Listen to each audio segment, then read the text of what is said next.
It's not fair. It's simply not fair. Why does Paradox hate Peru so much? I've been waiting for so long, I have seen so much in that time, so much potential for focused trees. I wandered the desert in search of a legendary new Soviet focus tree, for all to enjoy. I waited patiently at Strasser, for my turn only to be snubbed by Italy. I even went to the coldest depths of Finland, all to no avail. Maybe it's time to sleep, and no, South America has been long forgotten.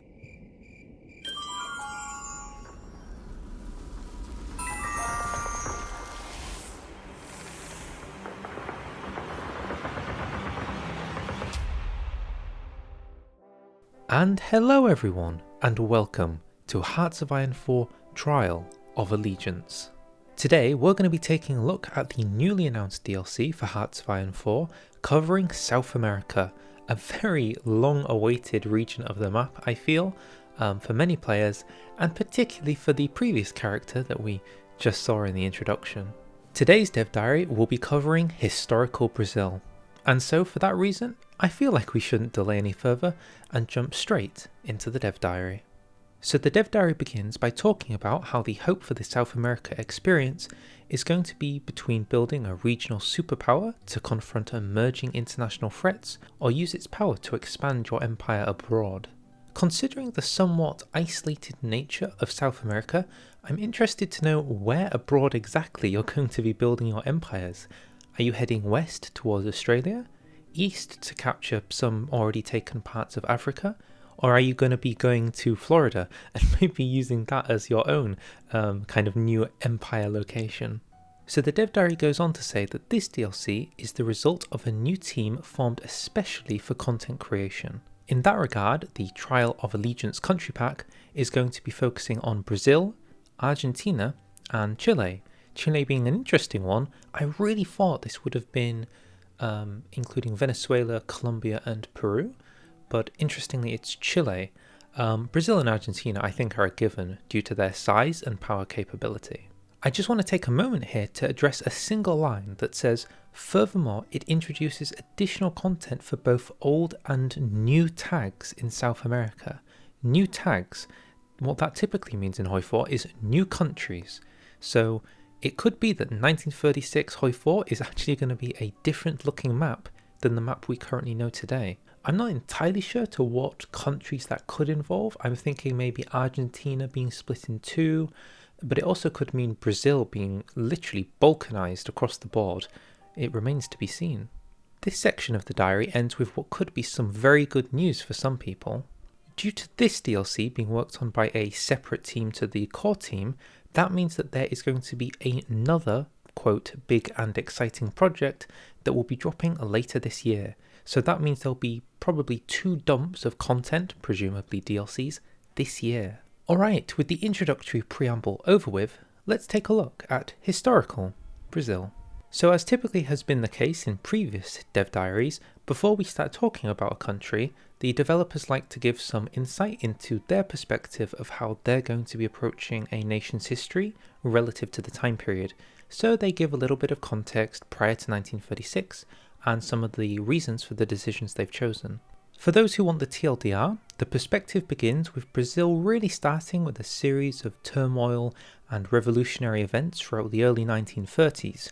This resulted in Brazil not really having a centralized body of power to manage the entirety of the country, leading to President Vargas, the then president, being able to really gain a stronghold over the power grip in Brazil. As a result, the build-up towards 1936 involves him and his policies towards the eventual scenario you find yourself in. There was a failed communist revolution coming up to the start date. There were states actively trying to secede from Brazil, which is a problem that you'll have to deal with in the game. Could also mean that those seceding states could be states you'll play. So they were talking about new tags.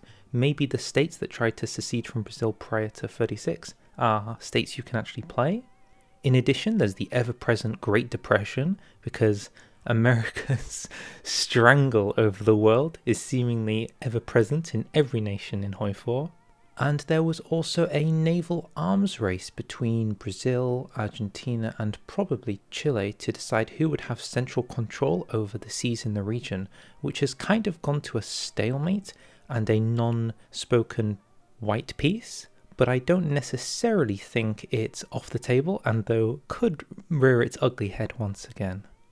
And so to cover some of the things we were just talking about very briefly, we can see the national spirit starting in Brazil, which represent that situation. We've got a legacy of the naval arms race, which is exactly the arms race I was just talking about. Really bad dockyard construction speed, not really big on building ships.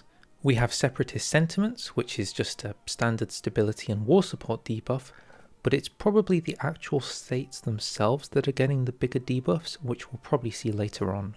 Undiversified economy, which is the consequences of the Great Depression and the fact that Brazil is predominantly like a coffee and like rubber exporter and doesn't really have too much else going on, and so the fact that these were all they had didn't really help them too much. And lastly, weak government and state of emergency, due to the fact that there were so many revolutions and problems and semi-dictatorial power shifts that basically the actual political capital of the country is kind of in a very odd place. And so we have arrived at 1936, in which President Vargas has got some decisions to make, and therefore you do too. How are you going to deal with the communists, the Great Depression, the state secession, the naval arms race, and the looming threat of World War II? You're going to have to deal with the shifting change that he came in as a democratic candidate, as it says here with liberal reform, but is slowly kind of dipping his toe into more authoritarian and thus unaligned policies to really keep the country going forward, as you can see here with his personal trait, authoritarian populist. And finally, we have arrived at the actual focus tree itself. I'm sure some people will have come straight to see what it looks like. So we could start by going through what it looks like in just the historical section, but I actually want to switch over and talk about the entirety of the focus tree from an image we get later on. So here is the entirety of the Brazilian focus tree as we see it so far. I'm just going to be going through and giving some kind of perspective of what I think we're looking at. So on the left, it clearly looks to me like this is some kind of communist path. I feel that goes without saying. There are a lot of question marks, which means these focuses probably don't have art yet, but in general, that looks like the communist tree, which is very divided from the rest of the tree, kind of reminding me of Italy in that regard. Flipping over to the right side, this is the historical tree, which we will be covering in a second, so I kind of already know what this is about. On the left, we've got the non-aligned Vargas historical Brazilian side, and on the right, you've got a more integralist Fash side, so I assume on the right is the Fash path, which again, a lot of question marks, so some questions about what it's going to look like, but generally doing okay. So then that leaves the mystery of what's in the middle. Well, we can use some level of deduction to guess, I suppose, that this branch could be democratic or some alternative non-aligned-esque path, because I can definitely see the American flag there, so that's democratic aligned. I see something to do with Catholicism in there, but in general, not entirely sure. On the right, however, a part of me wants to say this is monarchism. I'm pretty sure this focus here is to do with monarchy with the crown, and I don't know, that's just the vibe I'm getting from it. And then finally, to briefly cover the stuff we see on the right, we've got a standard industry tree, very compact but all tightly held together, and an army, navy and air force tree, which are all interconnected. Okay, with that all covered, let's start looking at the historical part of that tree, which we saw earlier. So the central section is going to be based upon the top right tribunal section, working our way down to Estado Novo, which I believe means new state. It's interesting because I'm pretty sure that the Portuguese also have new state as their historical branch, so the continuation of language between the two focus trees is seen, before you eventually move down all the way through fixing the country to secure our borders, at which point you're going to get a foreign policy tree. There are two to choose between, but the only one we're shown is the good neighbour policy, so that's probably the historical path, which seems to be about whether you want to work with Washington, America in that case, towards World War II, or you want to work with your neighbours, so Argentina probably, as well as the surrounding nations. It's also interesting to note that the very final focus at the bottom of that tree is the United States of South America. Now, do we think that's a faction, or do we think that's a formable nation? Because I can almost guarantee in some regard there is going to be a formable nation, United States of South America, to some degree. But whether that's the focus to do it, I guess that remains to be seen. Starting all the way back at the top then. The process of dealing with Brazil is effectively the process of dealing with all of those national spirits you saw earlier, and in this case the first one we're going to be addressing is the fact that the government is pretty weak and is at threat from like communist coups and the sort, and that's going to involve you either trying to go for Estado Novo, the new state, or the integralist state with Estado Moderno, non-aligned or fash. Take your pick. The first focus will see you trying to modify the state of emergency to get rid of communism, which might have the unfortunate side effect of getting rid of democracy too, which is kind of where you came from, but never mind, I guess you're getting 120 political power for it. You're then going to want to ensure military support, to probably ensure no further coups are going to happen, which then gives you the unaligned support to counter the reduction in com and democratic. Following on from this, you're going to have to try and establish the Cohen plan, which seems to be requiring more than 50% fash or unaligned support, but once you've done it, you're effectively putting into play a forgery, a con. So this was a plan designed to try and trick the population into thinking there was an impending threat to the nation, and in doing so, you really need to decide which political party you're going with prior to everybody figuring it out and starting a coup. So you have 100 days to complete Estado Novo or Estado Moderno. Estado Novo being the historical path will mean an unaligned Brazil, the military in power, Vargas with practically full control, at least in the context of HOI4, and some nice stability to keep everything safe. Congratulations, you have successfully won Brazil. But now that you've got it, Mr. President, you're going to have to decide what to do. And HOI4 says the first thing you're going to do is draft an entirely new constitution modelled off the Polish one, the Polaka, which is probably why the piece of paper looks like the Polish flag. With this national spirit complete, that's another one of those annoying starting national spirits, weak government, gone forever. So it's at this point that you kind of start to get a little bit more free reign on what you actually want to do within the country that you're ruling. So some of the examples given here are dealing with the separatist movement that we saw earlier on with Decree number 37. That should mean that the earlier national spirit to do with the separatisms should be removed and get some more stability. You've got to love a focus called ban political parties. Surely nothing bad could come from that, right? Right? In the centre of the tree, they give you a choice whether you want to decide between some Brazilian autarky, where I guess you're in a more centralised position to control your economy, as opposed to embracing corporatism, allowing for a more capitalist perspective on the running of Brazil. This is also where you may find the ability to upgrade your spy agency as well as get a research slot. Choosing to go with autarky here gives you some buffs towards building mills and sieves, but it's pretty low, I'm not gonna lie. Alternatively, you can embrace corporatism, which gives you minus 5% consumer goods factory factor and factory output, and those two alone make me probably think this is the better focus to take. I also want to draw attention to that this requires more factories than 25, which is one of these condition buffs I actually really like in the game, because instead of forcing you to go down one way of playing, there are different ways that you can achieve this goal. You can build it up yourself, but you can also annex another nation to be able to annex their industry and then get more factories. So I've always liked these kind of positions on focus requirements. Oh, and as we can see here, this is the intelligence agency upgrade focus, as well as giving you passive defense. So I guess it's under the presumption that Brazil is going to get spied on. I wonder why.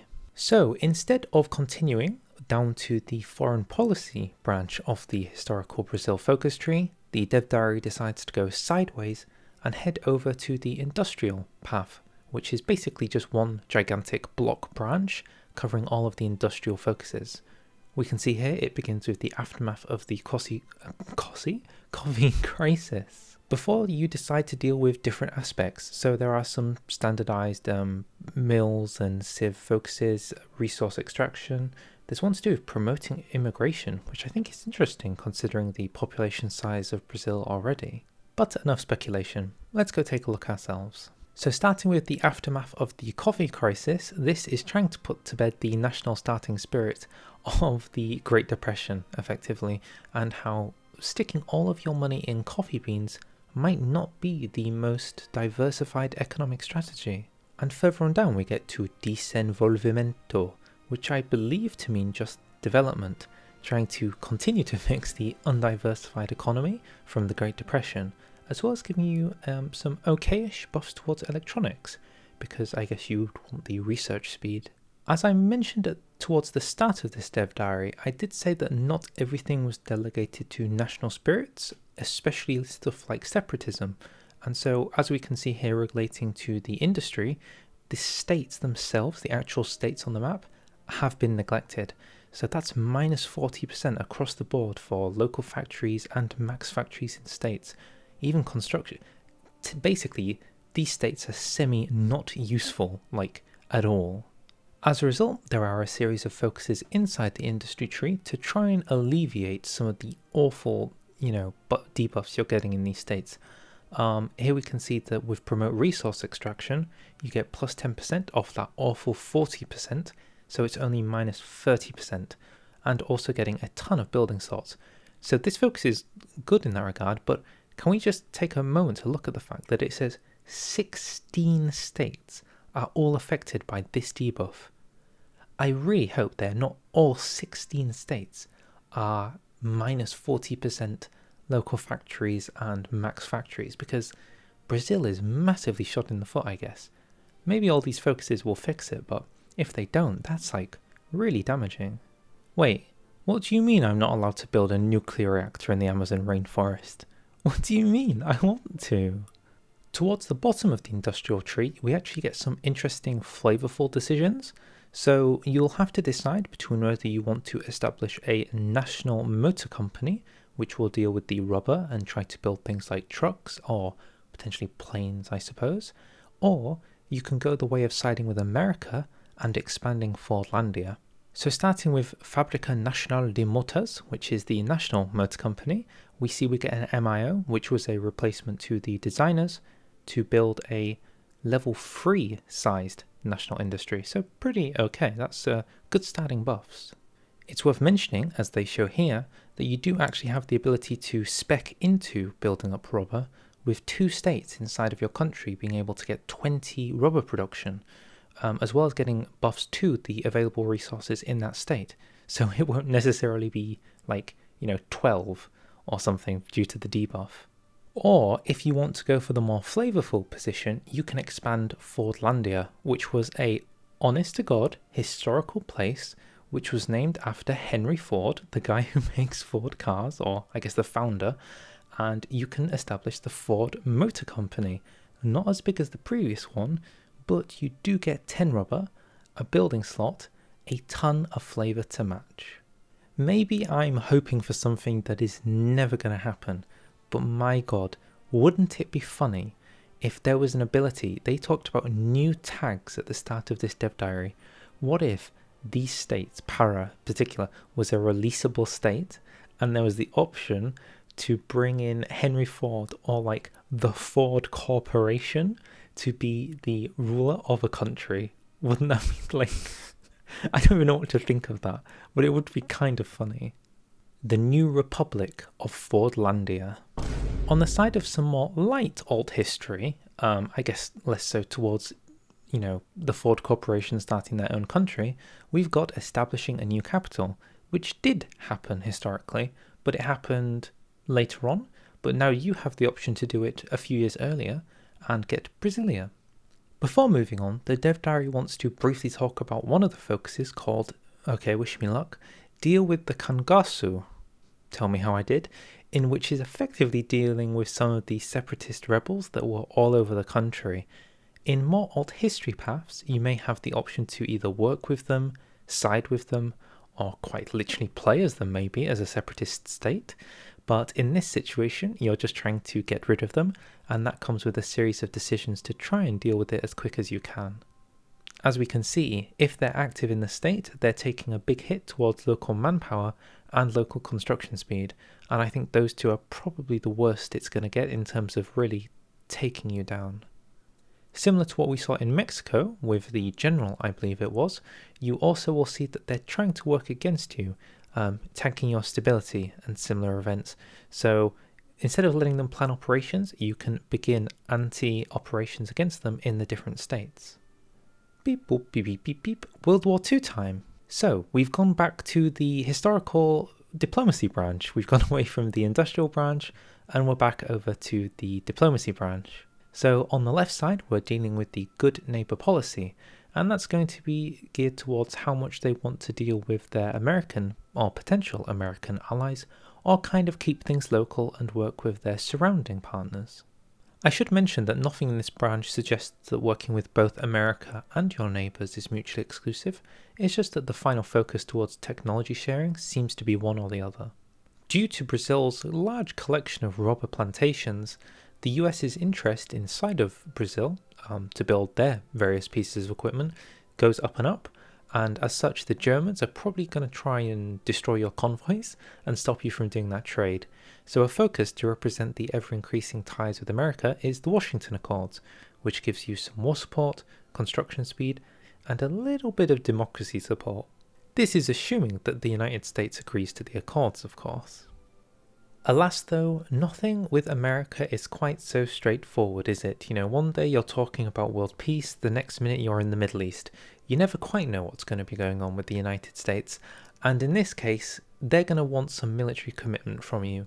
So just as you try to work towards them and helping them, they're going to want even more from you, and in this case, they're going to want you to join the war, because if you don't join the war within 2 years, they're going to do a regime change against you. This is some, is it Operation Condor? Is that what I'm thinking of? The complete American subjugation of South America. So you probably want to avoid that. And if you're going to work with America, be prepared to go to war with their allies, or enemies, I guess, in 2 years. Briefly going over some of the focuses we can see in this section, we have Cobras Fumantes, which was probably said terribly, but that icon is definitely of a snake, which involves you receiving some, I guess that's subsidies towards trading with America for infantry equipment and towed artillery. But in case you maybe forget to do that, you do just get 4K guns straight up once you do the focus. With everything being geared towards being in a faction with America, we also have a technology sharing group, which you can choose to do with them, as well as Center Apua, again, I'm so sorry, which involves you getting 200 American planes, fighters, it would presume to be small airframes, probably used for fighters. You also get some trading targeted towards fighters, strat bombers and tactical bombers, although in my experience the amount of planes actually being traded on the international market is very few and far between, so I'm not sure if the Americas are going to be geared towards the AI actually choosing to build more planes so that you'll be able to buy said planes. But even if you buy said planes, it's possible that the other AIs are going to just instantly buy the planes first due to the complete scarcity of buying planes on the international market. Sorry, that was a bit of a rant. You get 200 American planes if you take this focus, and maybe you can buy some more, should they be available. There's also a scroll bar, so maybe there's some other stuff there that we don't quite see. Here's a sneak preview, I guess, of some of the art relevant towards this expeditionary force working alongside the United States, with some art towards soldiers, tanks, and those planes that we just purchased earlier. Nice, nice, nice.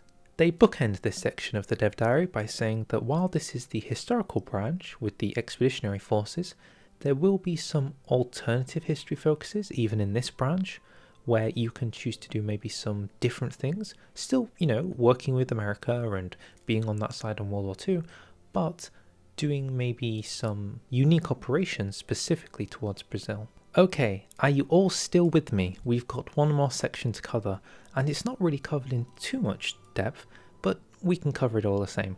So this is the military branch. They don't really give us too much to work off of for what we see on this image here, so I'm just going to full screen it and have a look around.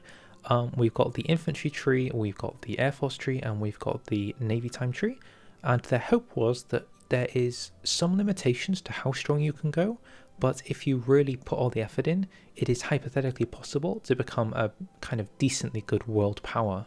I think this can be seen with some of the mutual exclusivity choices you find further on down, like deciding between motorization or infantry, deciding between building your own tanks or acquiring them, deciding between whether you want a small, really powerful army or just mass conscription and trying to get hordes.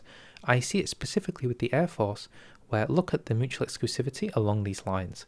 Like you have to pick between strat bombers, CAS, fighters or naval bombers, and this actually feeds into whether you want to build aircraft carriers or if you want to build nuclear bombs.